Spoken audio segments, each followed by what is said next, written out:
नमस्कार. महाराष्ट्रातील तमाम माता भगिनींचे आपल्या TV6 मराठी या यूट्यूब चॅनलवर स्वागत आहे.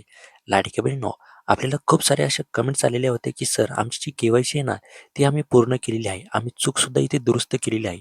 तरीसुद्धा ना, जो आमचा जानेवारीचा हप्ता आहे ना, तो आमच्या अकाउंटवरती जमा झालेला नाही. जानेवारीचाच नाही, तर आम्हाला नोव्हेंबर, डिसेंबरचा सुद्धा जो हप्ता आहे, तो आम्हाला भेटलेला नाही. नेमकी आमची चूक कुठे झालेली आहे?" अशा खूप साऱ्या कमेंट्स आपल्याला इथे आलेल्या आहे. त्यानंतर दुसरी गोष्ट म्हणजे सर आम्ही ती के-वाय-सी ना ती आम्ही के-वाय-सी पूर्ण केलेलीच नाही. आता त्यामागची सुद्धा कारणं जी आहे ना, ती सगळ्यांपर्यंत पोहोचवा असं सुद्धा आपल्याला कमेंट्स भरपूर लाडक्या बहिणींच्या आलेल्या आहे. तरी या 2 गोष्टीचा आपण सविस्तर इथे माहिती बघणार आहोत. सगळ्यात आधी ज्या लाडक्या बहिणींनी के-वाय-सी पूर्ण केलेली आहे आणि त्यांना नोव्हेंबर, डिसेंबर, जानेवारी या तिन्ही महिन्याचा हप्ता इथे जमा झालेला नाही. तर याची मी तुम्हाला 7 कारणे सांगणार आहे आणि 7 कारणे सांगून त्याचा उपायसुद्धा मी तुम्हाला इथे सविस्तर सांगणार आहे. तरी हा व्हिडिओ खूप इम्पोर्टंट असणार आहे. त्यामुळे व्हिडिओ शेवटपर्यंत नक्की बघा कारण की मी शेवटी ज्या लाडक्या बहिणीने इथे के-वाय-सी केलीच नाही त्यांनी नेमकं काय करायचं आणि त्यांचं नेमकं प्रॉब्लेम कुठे आलेला आहे या सगळ्या प्रश्नांची उत्तरे मी तुम्हाला या व्हिडिओच्या माध्यमातून सविस्तरित देणार आहोत. तर सगळ्यात पहिले मुद्दा पहिला क्रमांक पाहू आपण. तर सगळ्यात पहिले के-वाय-सी कंप्लीट दाखवतं पण पेंडिंग असू शकते. अनेक वेळेस CSC सेंटर किंवा ग्रामसेवकाकडे के-वाय-सी केली जाते, रिसीट मिळते, पण सिस्टममध्ये पेंडिंग फॉर अपलोड असे असते. त्यामुळे तुमची के-वाय-सी व्हेरीफाय झालेली नसते. बघा इथे काय प्रॉब्लेम येतो, की जेव्हा आपण के-वाय-सी करतो, आपल्याला के-वाय-सी कंप्लीट झालेली दिसते. पण ते प्रॉब्लेम कुठे तो वेबसाईटमध्ये जे आहे ना, ते पेंडिंग असतं. कारण की तुमची जी प्रोसेस आहे ती चालू असते. तुमचे जे डॉक्युमेंट असते ना, ते व्हेरिफिकेशन इथे चालू असते. त्यामुळे तुमचा असा प्रॉब्लेम येतो. तर याचा जो उपाय आहे ना, हा उपाय म्हणजे ग्रामपंचायत किंवा संबंधित अधिकाऱ्यांकडे जाऊन तुम्हाला विचारायचं आहे, के-वाय-सी अप्रूव्हड आहे का? हा प्रश्न त्यांना तिथे विचारायचा आहे. त्यानंतर दुसरं म्हणजे आधार आणि बँक लिंकिंग प्रॉब्लेम. के-वाय-सी केली म्हणजे काम संपलं असं नाही. तुमचं आधार कार्ड खात्याशी योग्यरित्या लिंक असणे इथे गरजेचे आहे. जर आधार सेटिंग चुकीची असेल तर DBTमध्ये पैसे परत जातात. बघा इथे काय होते की आपण फक्त के-वाय-सी करून ते फायदा नसतो. आपल्याला जे आपलं बँक अकाउंट असतं ना हे सुद्धा योग्यरित्या लिंक झालेलं आहे का? आपल्या आधारशी हे सुद्धा इथे आपल्याला तपासणं गरजेचं असतं. कारण की काय होतं जेव्हा तिकडून पैसे ते सरकारकडून आपल्या अकाउंटमध्ये तर ते पैसे DBTच्या माध्यमातून येत असते. परंतु जर आपलं आधार कार्ड आपल्या बँकेशी लिंकच नसेल तर जे पैसे आहेत ते तसेच अडकून राहतात. तर याचा उपाय सरळ आहे. बँकेत जाऊन विचारायचं आहे तुम्हाला, माझे आधार सेटिंग ॲक्टिव्ह आहे का? जर ॲक्टिव्ह नसेल तर तुम्हाला पुन्हा एकदा बँकेची के-वाय-सी करून घ्यायची आहे. मी तुम्हाला पुन्हा सांगतो लाडकी बहीण योजनेची के-वाय-सी आणि बँकेची के-वाय-सी ही 2 वेगवेगळ्या के-वाय-सी आहे. हे सुद्धा तुम्हाला ते ध्यानात ठेवणे महत्त्वाचं आहे. त्यानंतर तिसरं कारण म्हणजे नाव मिसमॅच. आधार कार्डमध्ये नाव एक, बँक खात्यात नाव थोडं वेगळं. उदाहरणार्थ सांगायचं झालं तर सुनीता पाटील. आता याच्यामध्ये सुनीता बी पाटील असं असू शकतं. सिस्टम जे आहे ना, ते तुमचं नाव डायरेक्टली रिजेक्ट करतं.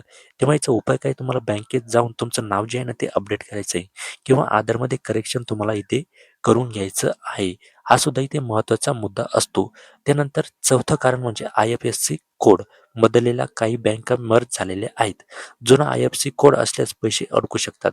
बघा सगळ्यात पैसे यायचं मुख्य कारण जे आहे ना, ते पैसे येतात IFSC कोडमधून. जर तुमचा IFSC कोड जर चुकलेला असेल, तुमचं बँक अकाउंटचा नंबर बरोबर असून सुद्धा कधी-कधी फायदा नसतो. कारण की तुमचा जो IFSC कोड असतो ना बँकेचा, त्या बँकेद्वारे त्या कोडद्वारे तुमच्या अकाउंटमध्ये ते पैसे येतात. तर हा सुद्धा कोड तुम्हाला जुना झालेला असेल, तर बँकेत जाऊन तुम्हाला न्यू IFSC कोड तुम्हाला मागवून घ्यायचा आहे आणि त्यानंतरच तिथे जे पैसे आहे ना, ते तुमचे इथे येणार आहे.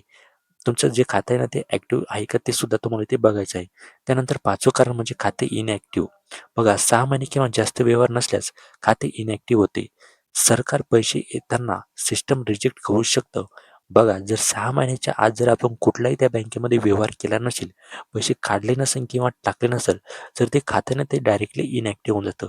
म्हणजे सरकार आपलं जी बँक असते ना, ती बँक अशी समजते की जे पैसे आहेत तुमचे, ते आता या अकाउंटमध्ये येणार नाही. कारण की त्या बँकेला कळतच नाही की तुमचे जे व्यवहार आहे ना, ते चालू आहे की बंद आहे. त्याला असं वाटतं की या खात्याचा जो मालक आहे, तो मालक इथे ॲक्टिव्ह नाही. त्यामुळे जे खातं आहे ना, ते ब्लॉक होऊन जातं.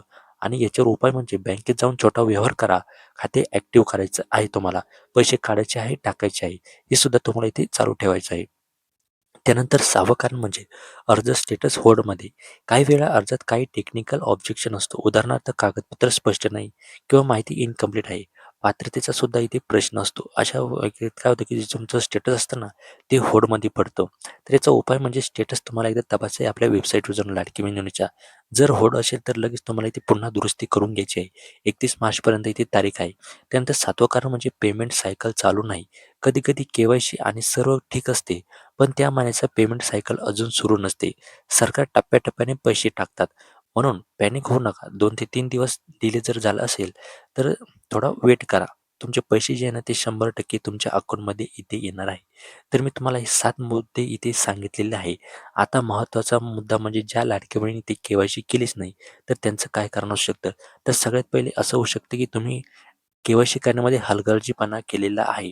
हो, तुम्हाला इथे थोडं कठीण वाटेल, परंतु तुम्ही जेव्हा इथे के-वाय-सी चालू होती, तेव्हा तुम्ही पहिल्या आणि दुसऱ्या दिवशी जाऊन तुम्ही महिन्याच्या आत के-वाय-सी केली नाही. तुम्हाला असं वाटलं, की शेवटची तारीख येऊ देऊ आणि त्यानंतर आपण इथे के-वाय-सी करून घेऊ. त्यामुळे तुमची डिले होता डायरेक्टली शेवटची तारीख आली आणि शेवटच्या तारखेला काय झालं, की खूप साऱ्या लाडक्या बहिणींनी तिथे के-वाय-सी करण्याचा प्रयत्न केला. त्यामुळे ती वेबसाईट आहे ना, तिनं हँग मारलं आणि खूप साऱ्या लाडक्या बहिणींची जी के-वाय-सी ना, ती इथे राहून गेलेली आहे. दुसरा मुद्दा म्हणजे काही लाडकी बहिणींनी ते के-वाय-सी करण्याचा प्रयत्न केला सुरुवातीपासूनच, परंतु त्यांना ओ-टी-पी येण्याचा प्रॉब्लेम, एरर येण्याचा प्रॉब्लेम असे खूप सारे त्यांना प्रॉब्लेम आले. त्या दिवस सेंटरवर जाऊन बसल्या सी-एस-सी सेंटरवरून, परंतु तरीसुद्धा त्यांची जी के-वाय-सी आहे ना, ती के-वाय-सी इथे झालेली नाही. तर हे 2 कारणे इथे असू शकतात. काही लाडकी बहिणींनी काय केले, की रात्री 2 ते 3 वाजता सुद्धा इथे के-वाय-सी केलेलं आहे आणि त्यांच्या के-वाय-सी जे आहे ना, सबमिट झालेलं आहे, सक्सेसफुली झालेली आहे. ज्यांनी रात्री के-वाय-सी केली त्यांच्याच के-वाय-सी ते पूर्ण झालेले आहे आणि त्यांनी सी-एस-सी सेंटरवरून करण्याचा प्रयत्न केला. त्यांचं खूप साऱ्या लाडक्यांचे के-वाय-सी जे आहे ना, सक्सेसफुली झालेले नाही. आता महत्त्वाचं म्हणजे सोशल मीडियावर अनेक अफवा पसरतात. लाभ बंद झाला, तुमचं नाव काढलं. इथे ती अधिकृत माहितीशिवाय तुम्ही कुठेही घाबरायचं नाही. याच्यावर समजा एका बहिणीने के-वाय-सी केली, पण तिचं आधार सेटिंग इनॅक्टिव्ह आहे, तर ती बँकेत जाऊन ॲक्टिव्हेट करते. पुढच्या सायकलमध्ये तिला 2 हप्ते एकत्र मिळतात. म्हणून समस्या सुटू शकते, कायमची बंद होत नाही. आता तुम्ही काय करावे? के-वाय-सी स्टेटस व्हेरिफाय करा, आधार बँकेत लिंक तपासा, खाते ॲक्टिव्ह आहे का ते बघा, सर्व स्टेटस होल्डमध्ये आहे का ते पहा. हे 4 गोष्टी तपासल्या तर 90% तुमच्या समस्या इथे सुटणार आहे.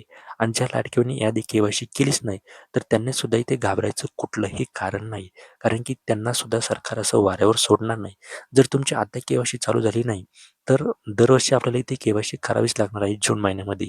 2 महिने आपल्याला भेटणार आहे. तर जून महिन्यामध्ये तुम्ही काय करायचे, के-वाय-सी जशी चालू होईल, तशी आपली पहिली के-वाय-सी इथे करून घ्यायची आहे. जर हा व्हिडिओ तुम्हाला उपयोगी वाटला असेल, तर लाईक करा, शेअर करा आणि कमेंट करा. माझी के-वाय-सी झाली, पण पैसे नाही आले. मी पुढच्या व्हिडिओमध्ये तुमच्या प्रश्नांवर इथे सविस्तर उत्तर इथे देणार आहे. तरी हा व्हिडिओ जास्तीत जास्त लाडक्या बहिणींपर्यंत शेअर करा. आपल्या चॅनलवर जर नवीन असेल तर आत्ताच आपल्या चॅनलला सबस्क्राईब करून घ्या आणि जर तुमचे काही प्रॉब्लेम असेल तर ते आपल्याला कमेंटमध्ये इथे विचारा, जेणेकरून आम्ही पुढच्या व्हिडिओमध्ये तुमच्या कमेंटचा पूर्णपणे रिप्लाय देण्याचा प्रयत्न करू. धन्यवाद.